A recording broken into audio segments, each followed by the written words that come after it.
post this later on my own personal YouTube channel. So, my name is the Ferrell. Welcome to Ferrell Swim Tech. This is the online live stream that is broadcast solely to Team Zoot's Facebook page. And this is where I use my 15 plus experience, 15 plus years of swimming, plus 10 years of personal coaching, private coaching, in order to help you swim faster. So, before we start into tonight's topic of kicking, just want to remind everyone that number one, this is a live stream. If you are watching this live on Facebook, first off, thank you very much. If you like what you see here, hit the like button and make sure to comment if you got any questions whatsoever. If I'm going to cover it later in the stream, I'll simply say, hey, I see your question. I'll get to it. I'll pick that up later in the stream. Usually at the end, I like to do kind of a lightning round of whatever swim questions people have.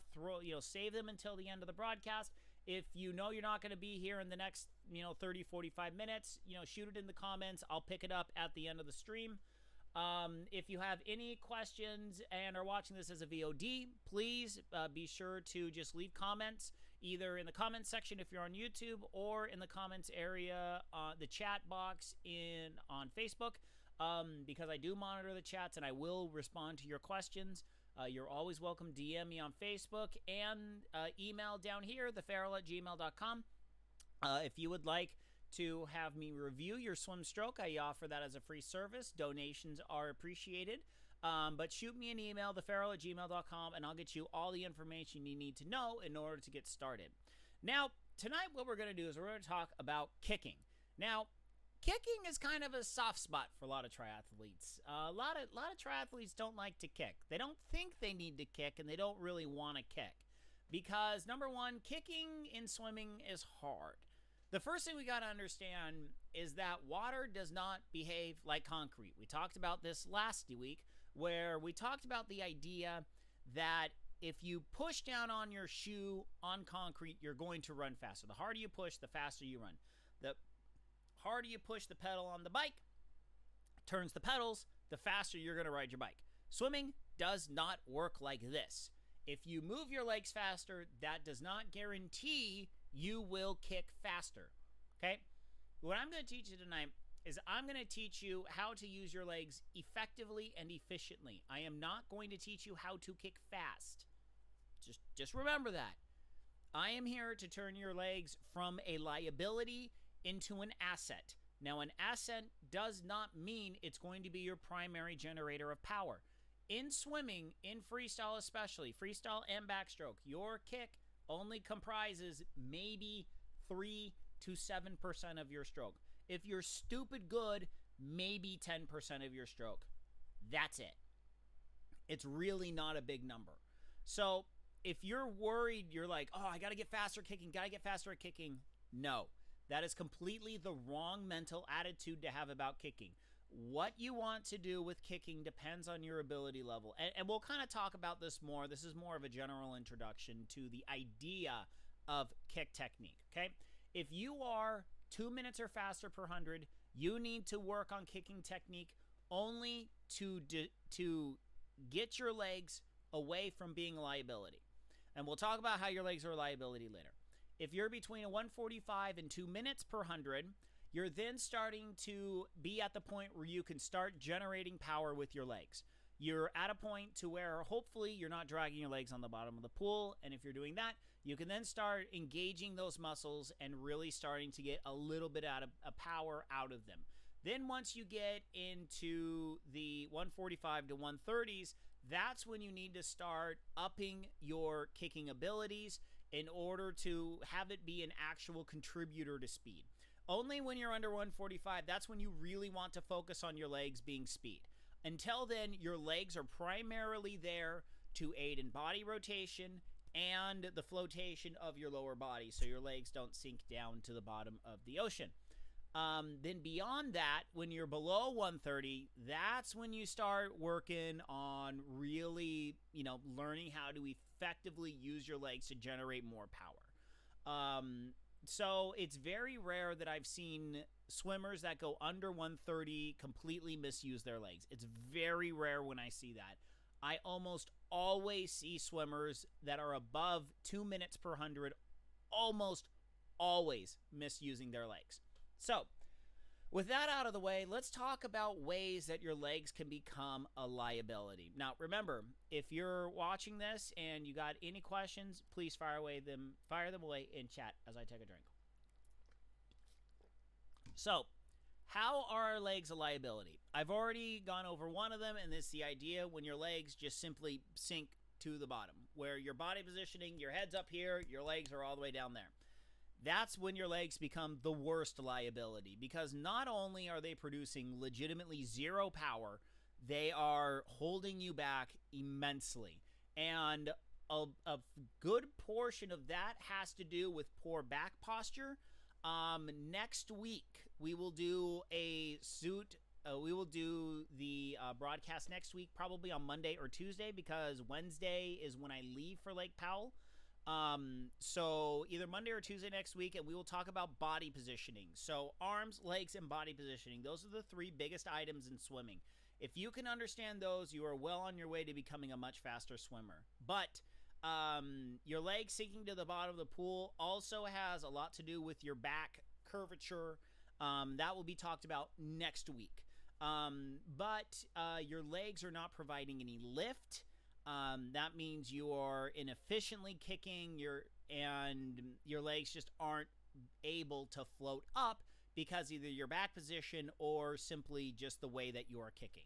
Now, the next way that your legs can become a liability is by sucking up too much oxygen. And this is one of the biggest problems I've seen with kicking in terms of being, this is the other way the legs can become a major liability, where people think, oh, I gotta kick fast, I gotta kick fast, I gotta kick fast.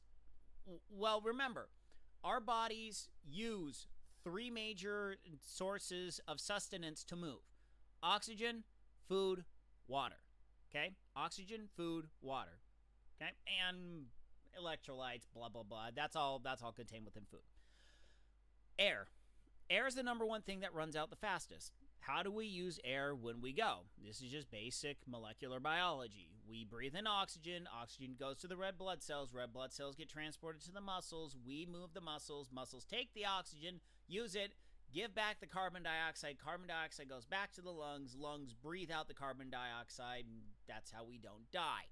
So when we're swimming, we're using our legs and our arms, okay? What are larger, our legs or our arms? Our legs are larger than our arms. Therefore, by simple math, our legs use up more oxygen than our arms do. Okay? That's just basic molecular biology plus simple math. Yes, there will be math tonight. So what happens, though, is when people kick too much, they burn up their oxygen supply super fast. If you are a person where you are swimming a 25 or a 50 or a 100 and you are winded. Now, there's a difference between tired and winded. Winded is just like, I just can't catch my breath. I can't catch my breath.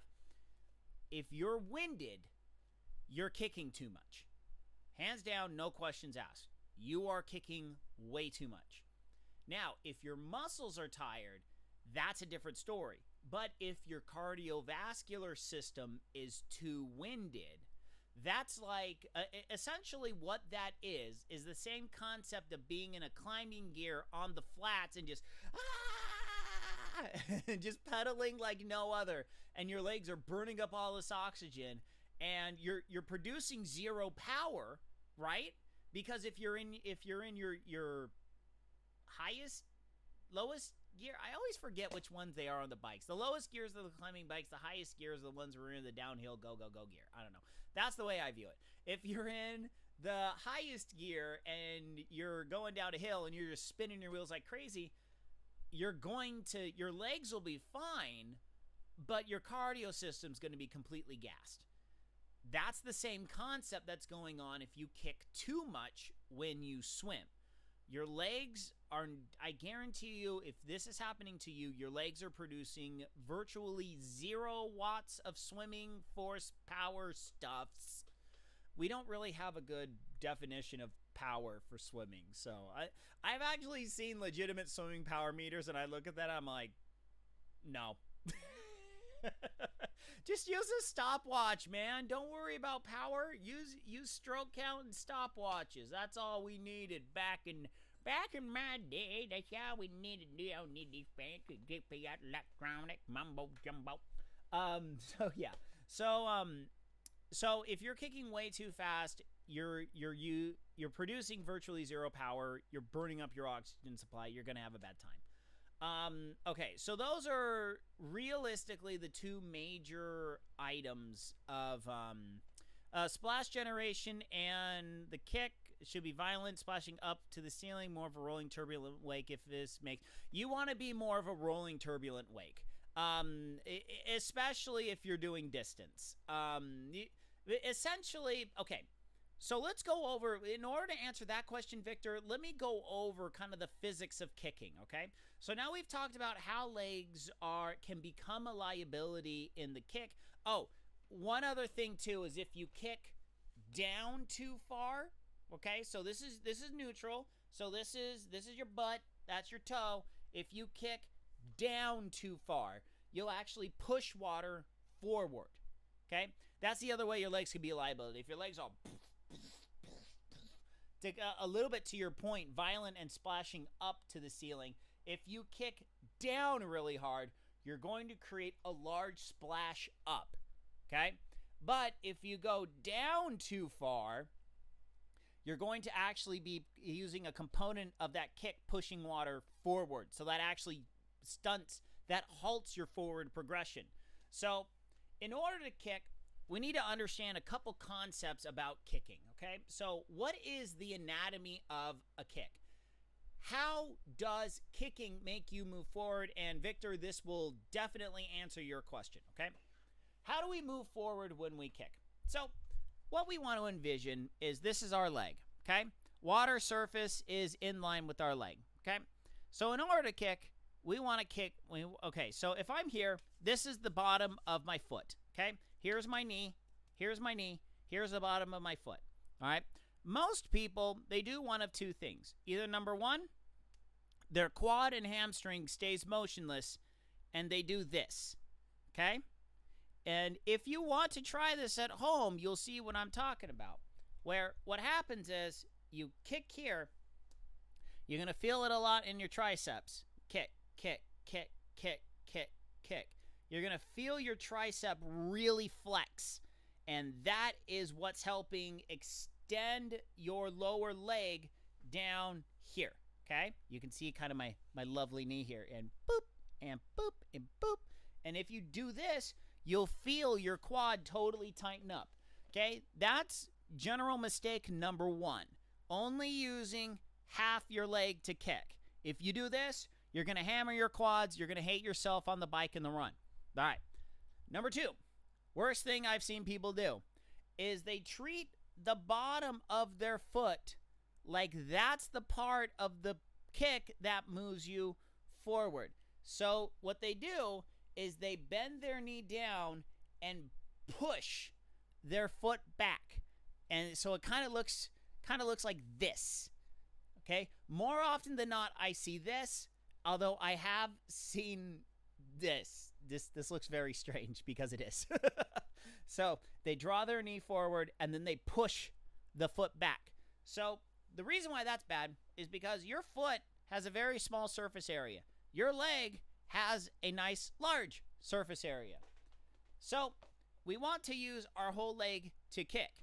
Now, what exactly happens when we use the full leg to kick?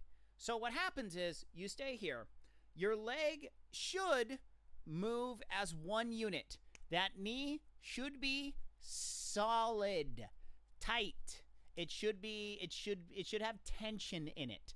Now, you don't want to be like, oh, you don't want to lock that knee crazy tight. That's just going to hurt you. That ain't going to do any good. But you want to have it stiff, nice and stiff, okay? And then you want the whole leg to move as one object. You don't want that knee to bend. Now, some people may say, well, actually, in theory, notice me adjusting my smart man tie. Well, now, in theory, you actually want to lift up, bend the knee, and then extend all the way down. Don't even worry about that yet. That's what you do when you start getting into the 130s territory. That's when you actually want to start working on that. Now, what you want to do is you only want to kick a little bit up, a little bit down, a little bit up, a little bit down. You know what I want to do? I want to get a bucket. Give me 1 sec. I got a bucket right outside.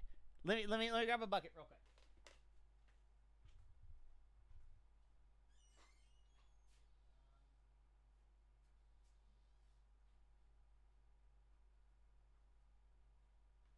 Okay. So, you've heard people say, pretend that you're kicking in a bucket. Okay? Now, what they're talking about is they're talking about the amplitude of the bucket. Okay? So, this bucket is a standard bucket, standard 5-gallon bucket you can buy at Home Depot, Lowe's, or whatever the heck tool store they have in your area.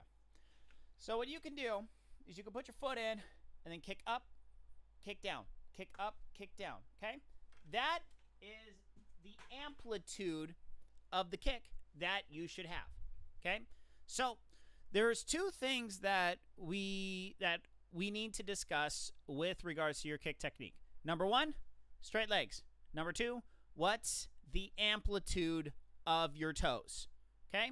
Now, those of you that remember that lovely, lovely trigonometry, you remember the triangles and the sines and the cosines and the tangents, and I probably just made some of your heads explode, and probably some of you are in tears. I do apologize. But if I suffered through it, so could you. So, sine and cosine, they're the waves, right? Sine, cosine waves, up, down, up, down, up, down, up, down. The amplitude is defined as the peak of the high and the peak of the low. So it's kind of like sound waves. It's got peaks and lows, highs and lows, okay? So our leg wants to only go up and down a certain amount. We don't want to kick like this for reasons already described. So we're using our fun little bucket here. The idea is your foot starts in the middle. It only kicks up, kicks down, kicks up, kicks down, kicks up, kicks down, kicks up, kicks down. Okay? Realistically, that's about all the kick you need. You don't need a huge kick. You don't need a big old honking powerful kick. You only need to do, that's all you gotta do, and you will be so much of a better kicker. I guarantee you. If you just do this with your legs. Now there's a lot of people, okay, maybe about here. Now there's a lot of people that are going to tell you, "Oh, well, you got to bend your knees at this point and do this and do that and do Nah. Don't need it. Not necessary." You see, this is how you turn your legs away from being a liability. And for most of you, that is all you need to do. Because if you only have so much time in the pool a week, you do not have time to develop the perfect kicking technique. And even if you do, that's only going to gain you what? 1, 2, 3, Sochatoa. Yeah, Victor remembers that good stuff. Yeah, that also gives me... Don't worry. Trigonometry did not give me nightmares. It's always differential equations and multivariable calculus. I still have nightmares about those classes. That's what happens when you're a master's in civil engineering. But that's just me. That's not your nightmare. That's my living hell. Anyway, so with regards to kicking and just making it not a liability, realistically, we want to boil this down into something as simplistic as possible, because you're not going to drop time by becoming a better kicker. You're not. It's just not going to happen. How you're going to drop time is by learning how to pull stronger. Pulling stronger is so much more bang for your buck. Because you only got like maybe 3. The average triathlete probably has maybe 2 to 3 swim workouts a week. You don't have 2 hours a day, 5-6 days a week to really drill this thing into your head. You don't have this time. So there's no point in me getting into the crazy, the crazy technical aspects of kicking when that's not really something that's going to make you a better swimmer. When you start just kicking like this, your whole world's going to change. You're going to exert less drag. You're going to be able to get more power out of your arms because you don't have that much drag to overcome. Okay? We are mainly focused on getting your legs to not cause you drag. Okay? So, how do we pull this off? All right? How do we do this? You got to combine dry land and in the water kicking.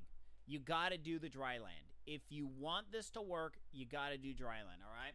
So I am going to tilt my camera down so you can see my lovely legs.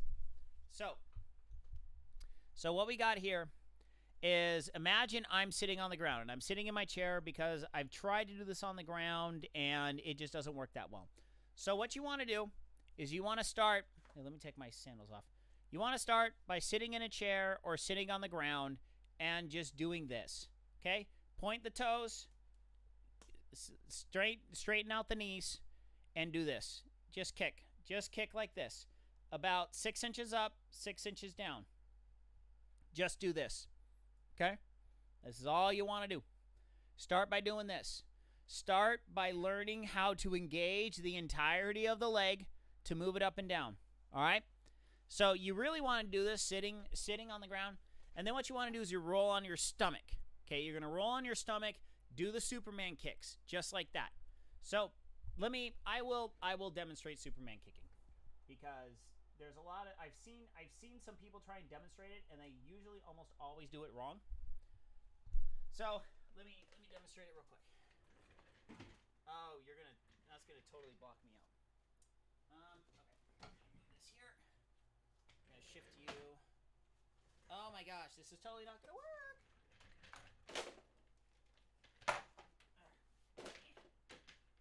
All right. So.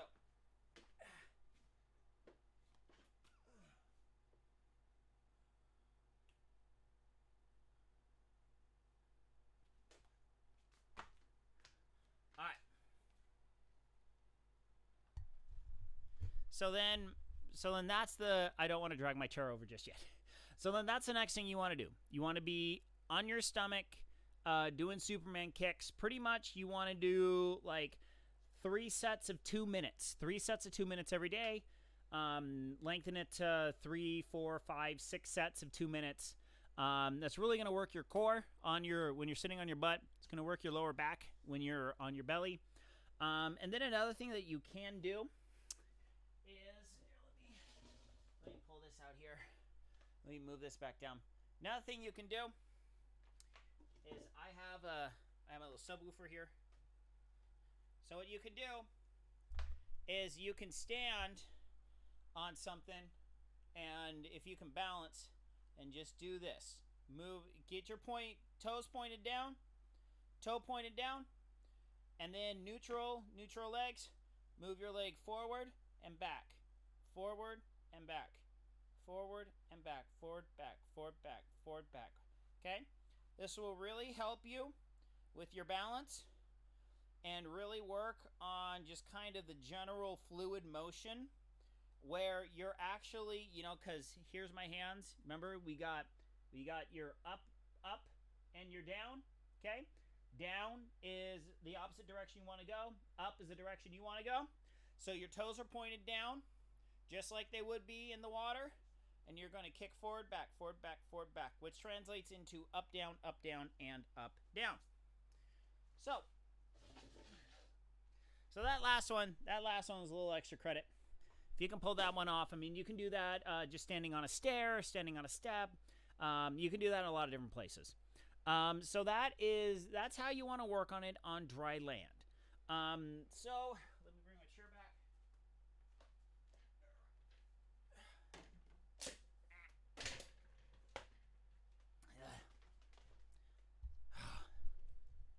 Ow! Pinched my hand in the scissor jack. That sucks.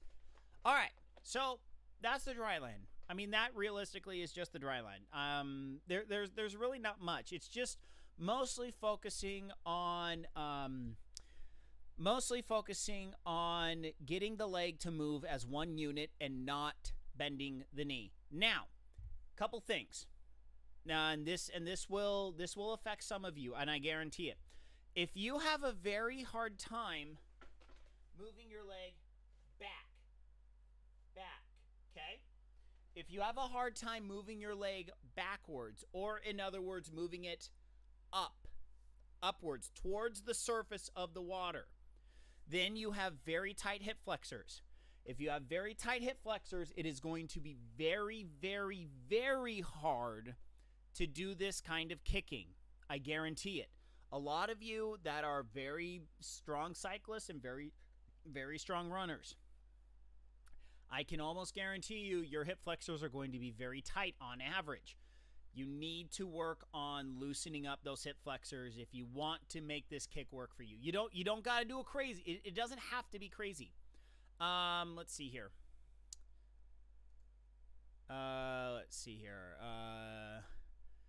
Kick is only 3 to 5. Doing this from rough math. Is there really any need to focus on the kick? Agree or disagree? Wrong. Just love content info time each week. Okay, so Victor Crane is Victor pretty much okay.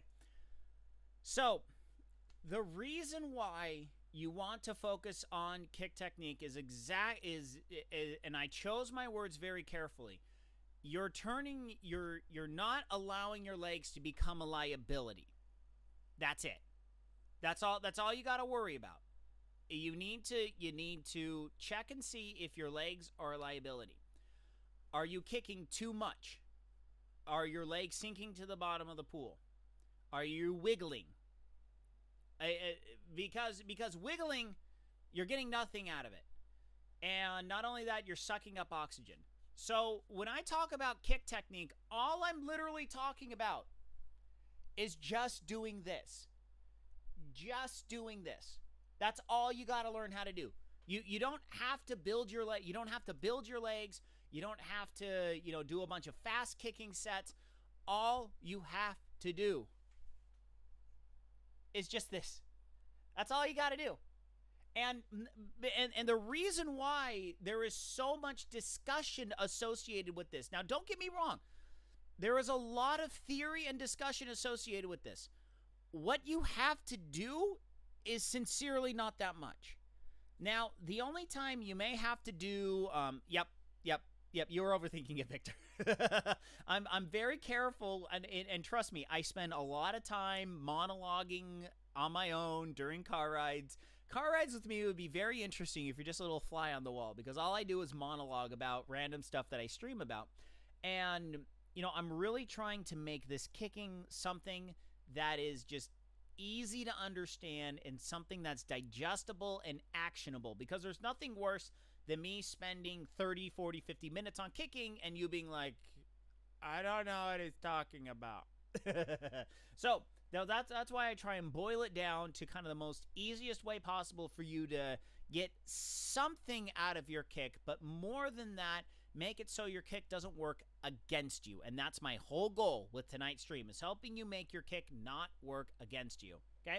So, number one, what you need to do is you need to do the dry land. You need to start working on the dry land. And also, this is a side benefit. It really works your core, your front core, and your back core.